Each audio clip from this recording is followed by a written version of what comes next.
कास हर महाकसाय note करिए। द्राक्षा,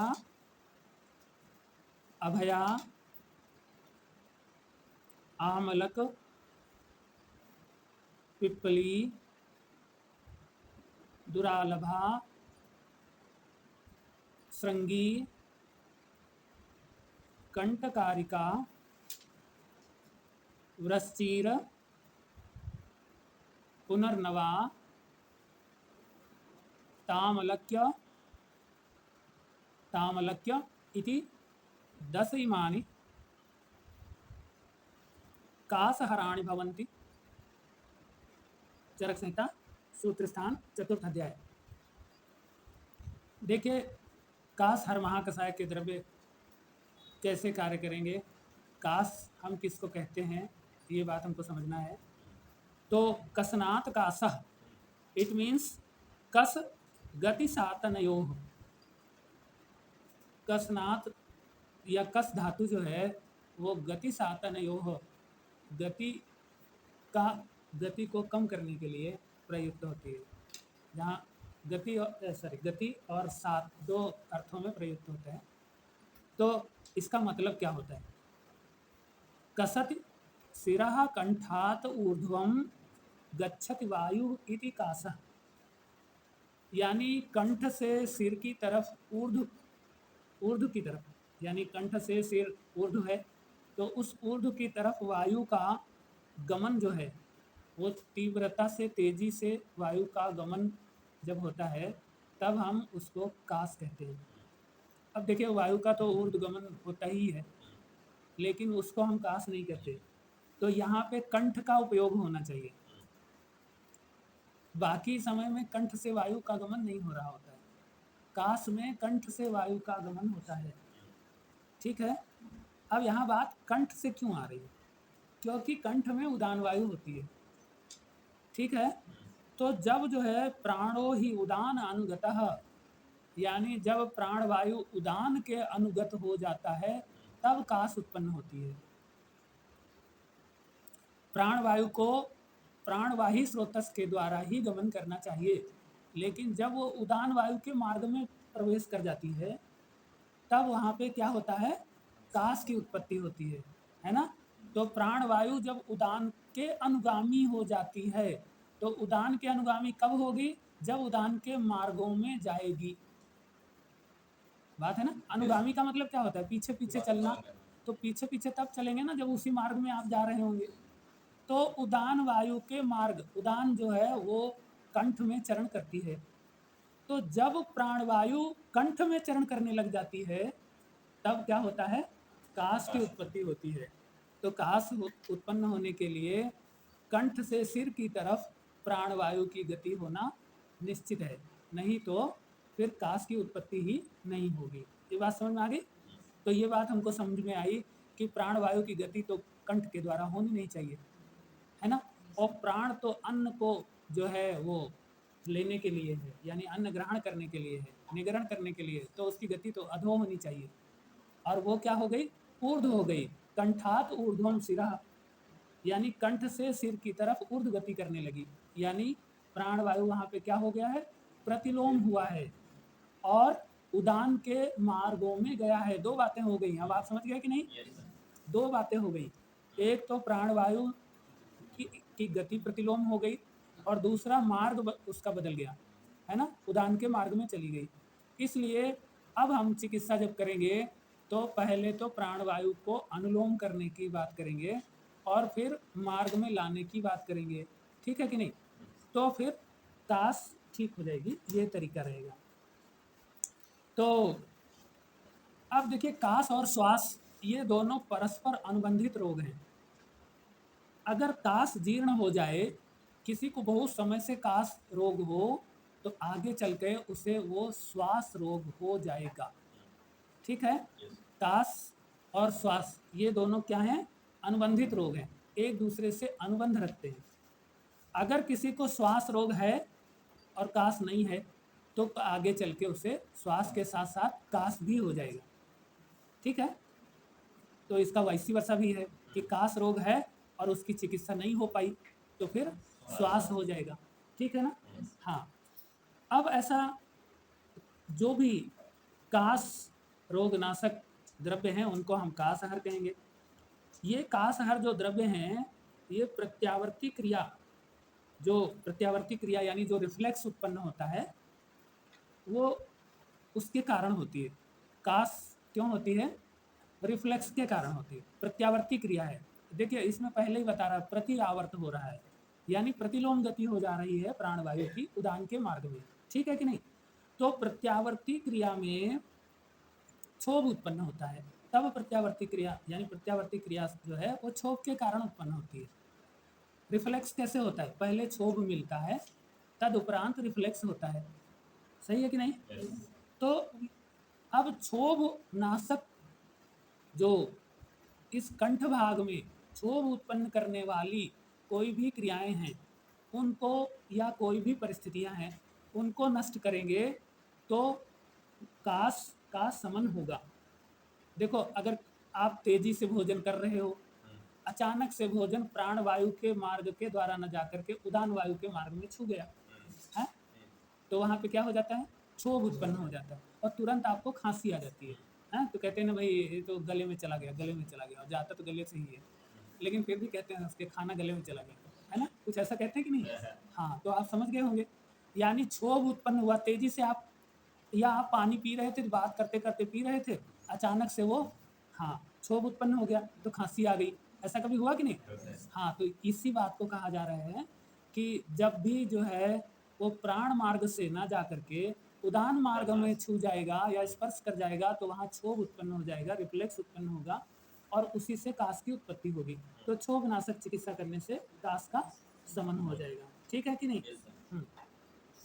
तो अब ये बात आप प्रॉपरली समझ गए होंगे मुझे लगता है कि सारा लफड़ा प्राण वायु का उदान वायु के अनुगामी होने के कारण ऐसा होता है।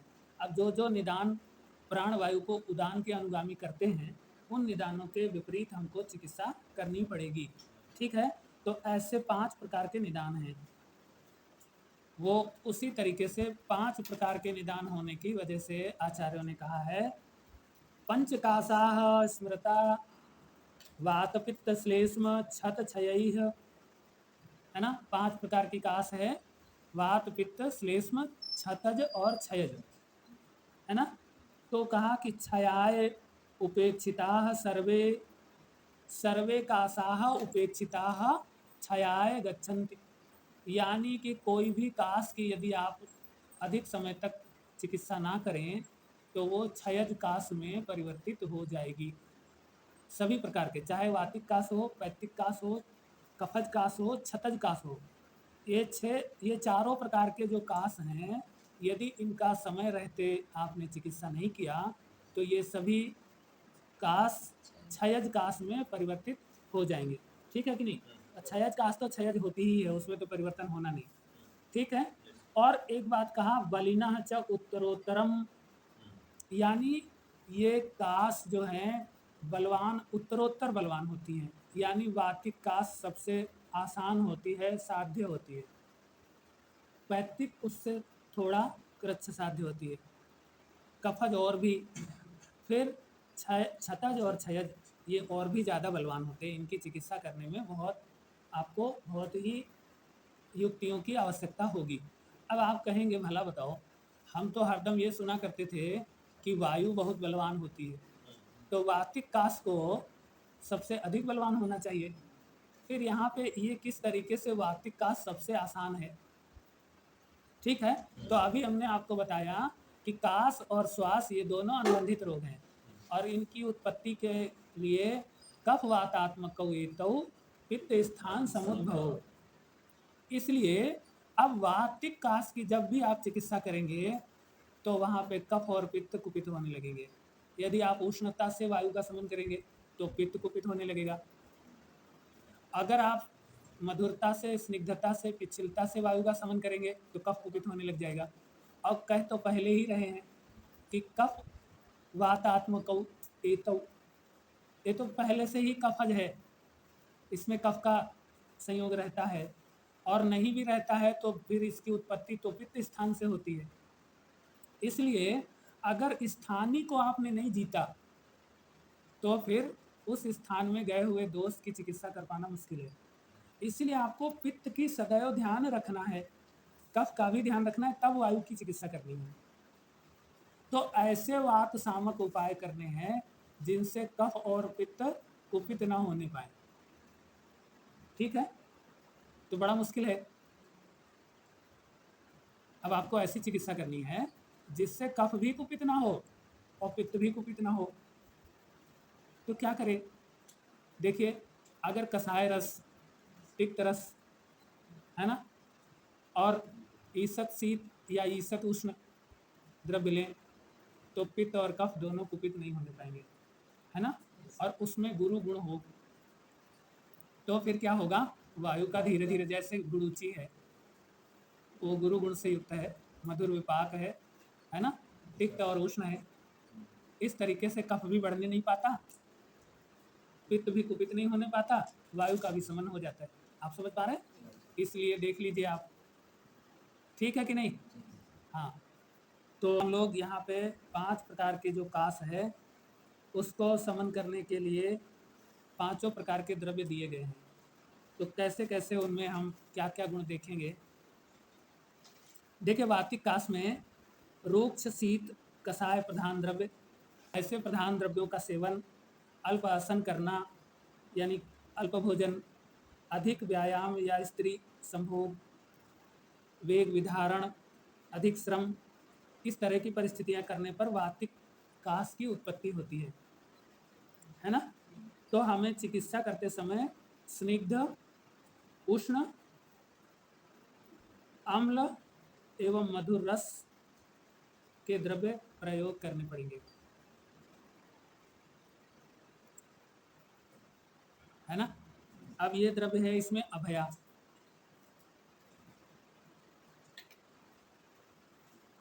अभया स्निग्ध नहीं होती है, आप इसको स्निग्ध करेंगे, ठीक है। यानी जब कोई गुण हमको अपेक्षित होता है तो हम उसके लिए अनुपान में उस तरह के द्रव्य प्रयोग करते हैं, ठीक है। तो अभया को आप क्या करेंगे? घृत के साथ सेवन कराएंगे तो स्निग्ध हो जाएगी, और ऐसे में फिर पित्त का, कफ का वर्धन नहीं होने पाएगा और वायु का समन हो जाएगा, ठीक है। हाँ, अब पैतृक कास के लिए, तो पैतृक कास उत्पन्न कैसे होती है? कटु उष्ण विदाही अम्ल तथा क्षार का अधिक सेवन करने पर। कटु उष्ण विदाही अम्ल तथा क्षार, ऐसे द्रव्यों का अधिक सेवन करने पर पैतृक कास की उत्पत्ति होती है। हमें इसके विपरीत चिकित्सा करनी है। तो मधुर तिक्त कषाय रस, मधुर तिक्त कषाय रस, लघु शीत ईसत स्निग्ध द्रव्य, ईसत स्निग्ध द्रव्य जो हैं वो पैतृक कास नाशक होते हैं, जैसे कि आंवला। ईसत स्निग्ध होना चाहिए, है ना, स्निग्ध नहीं होना चाहिए। ईसत या तो कम या नहीं, दो बातें। ईसत का जो अर्थ होता है वो दो रूप में होता है, या तो अल्प के रूप में होता है, किंचित के रूप में होता है, या ना के अर्थ में आता है, ठीक है। इस तरीके से आपको प्रयोग करना है। तो ये है आंवला, पैतृक कास में आंवले का प्रयोग।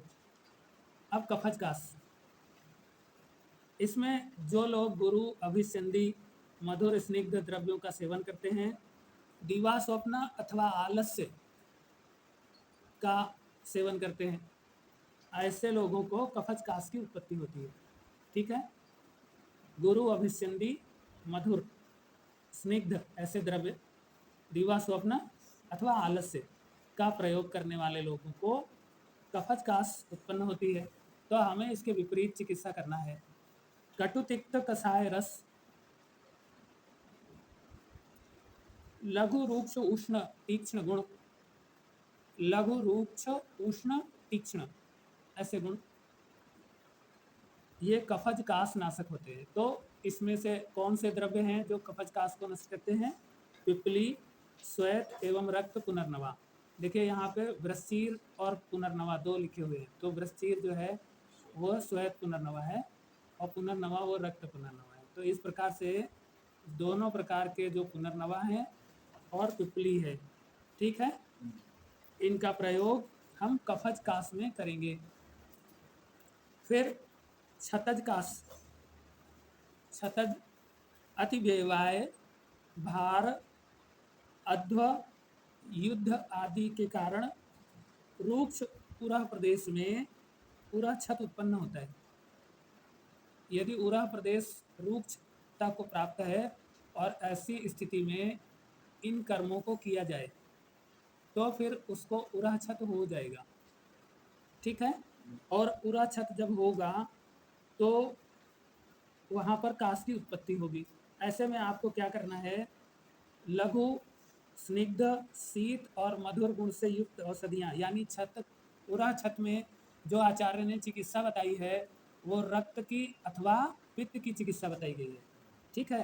तो आपको ऐसी ही औषधियों से क्षतज काश की चिकित्सा करनी है। रक्त व्याधियों को नष्ट करने वाले या पित्त व्याधियों को नष्ट करने वाली जो औषधियाँ हैं, ठीक है, ऐसी औषधियों को आपको चिकित्सा में प्रयोग करना है। अब उनके गुण क्या होते हैं कि वो स्निग्ध हो, लघु हो, शीत हो, मधुर हो। ठीक है। तो ये पैत्तिक अथवा रक्तज व्याधियों में इन द्रव्यों का, ऐसे गुणों वाले द्रव्यों का प्रयोग किया जाता है। अतः ऐसे जो द्रव्य इस महाकषाय में दिए गए हैं वो भूम्यामल की है और दुरालभा है। ठीक है। तो इनका प्रयोग आपको करना है क्षतज काश में। समझ पा रहे हैं आप लोग? अब आखिरी क्षयज काश। देखिए 4 प्रकार से क्षय उत्पन्न होता है। विषम असन, असात्म्य भोजन, अति व्यवाय या वेग अवरोध। ठीक है। तो इन प्रकारों से, इन प्रकार के निदानों के सेवन करने से अत्यंत घृणा तथा शोक युक्त होने से भी क्षय उत्पन्न होता है। जो बहुत घृणा करते हैं किसी बात से, हर चीज़ से घृणा करने वाले, देखिए आपने देखा होगा कि क्षय जिसको होता है वो बहुत सफाई पसंद होता है। वो रोगी क्या होगा, उसको हर जगह गंदगी नजर आएगी, इसीलिए वो धुले हुए को भी धोएगा। आप समझ रहे हैं ना? बर्तन धुला रखा है लेकिन उसको उसमें गंदगी नजर आएगी, तो गंदगी नजर आएगी तो उसको घृणा उत्पन्न होगी। समझ में आ रहा है? तो वो फिर से धोएगा। नहा के आया है, थोड़ा ही कुछ छू गया फिर से नहाएगा। कपड़ा थोड़ा सा भी गंदा है, वैसा गंदा नहीं है लेकिन तो भी उसको ज़्यादा गंदा नजर आएगा। कोई छू लिया तो उसको घृणा होगी, मेरे को छू कैसे लिया, अब मैं गंदा हो गया, अपवित्र हो गया, ऐसा कुछ उसके मन में विचार आने लगेंगे। तो वो घृणा से क्षय उत्पन्न होता है। इसीलिए जितनी चीज़ों से आप घृणा करेंगे उतनी क्षय की वृद्धि होगी। ठीक है जी? समझ रहे हैं कि नहीं? हाँ। तो अब होता क्या है कि ऐसे घृणा और शोक युक्त स्थिति में देह अग्नि एवं कोष्ठ अग्नि, ये दोनों विकृत हो जाते हैं और उसी से देह विनाशक क्षय की उत्पत्ति होती है ना? अब हमें क्या करना है, यहाँ पे चिकित्सा कैसे करनी है कि अग्नि दीपक एवं धातु पोषक जो द्रव्य होंगे, अग्नि दीपक हों और धातु पोषक हों, तो वो द्रव्य क्षयज काश में प्रयुक्त किए जाएंगे। तो इस महाकषाय में ऐसे 2 द्रव्य हैं जो अग्नि दीपक भी हैं और धातु पोषक भी हैं। वो है द्राक्षा, कंटकारी और कर्कट संगी, 3 द्रव्य हैं। ठीक है। तो ये क्या कर्म करेंगे, अग्नियों को दीप्त करेंगे और धातुओं का पोषण करेंगे। तो धातु पोषण और अग्नि दीपन होकर के क्षय पहले नष्ट होगा, फिर क्षय नष्ट होकर क्षयज काश नष्ट होगी। देखिए आप समझिए, वो काश काश नहीं है, वो क्षयज काश है, क्षय से जन्म लेने वाली काश। इसलिए हमें काश नष्ट नहीं करनी है। क्या नष्ट करना है? क्षय नष्ट करना है। जब क्षय नष्ट होगा तो काश उसका उपद्रव है, क्षय का उपद्रव है काश। तो जब क्षय ही नष्ट हो जाएगी तो उपद्रव भी नष्ट हो जाएगा। ठीक है ना? इस प्रकार से क्षयज काश नाशक द्राक्षा आदि का प्रयोग आपको चिकित्सा में करना है।